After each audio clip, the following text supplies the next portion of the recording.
Bane.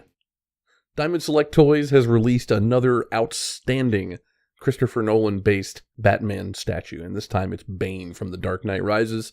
You've seen my review for the Batman statue, and that was really a fantastic job of capturing the aesthetic from the latter two Nolan Batman films, The Dark Knight and The Dark Knight Rises. And now we have Bane in what is probably my favorite look for him from the films. That really sweet military coat. I want to say I looked it up and it was a Swedish army coat or something like that. Whatever the case, I just absolutely love it with the fur collar. I love the pose they have him in here as well. Brings me back to Bane at the football stadium when he's getting ready to address the people of Gotham. Take control! Take control of your city! And he's got his hands on the lapels of the coat right there. Just really, really awesome stuff.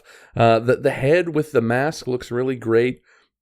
The mask maybe looks a little bit darker than it does in the film. It looks a little blacker in spots here than that sort of silver metal color that I recall from the film, but it still looks great. Looks great up against his head. The paint where the head meets the portion of the mask that goes over the top of the head, I think that looks really well done here.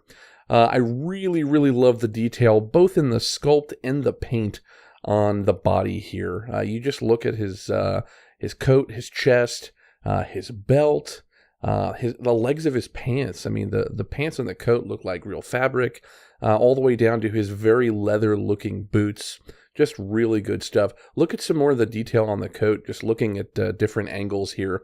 The coat just, it looks like a leather coat. I love the distressing that's applied in the paint job.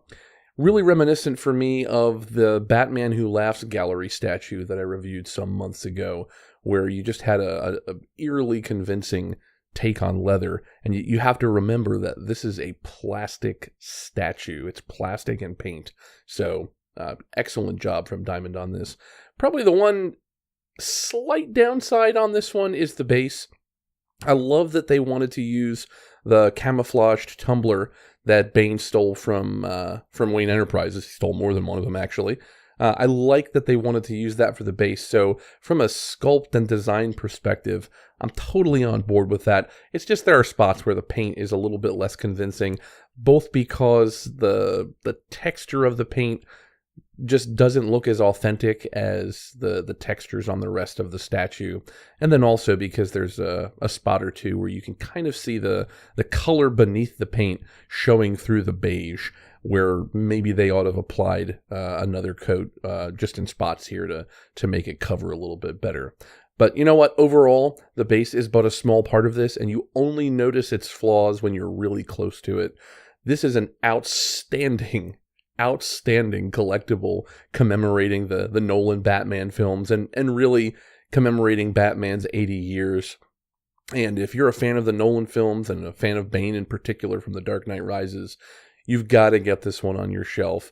It's a really outstanding collectible at a really, really affordable price.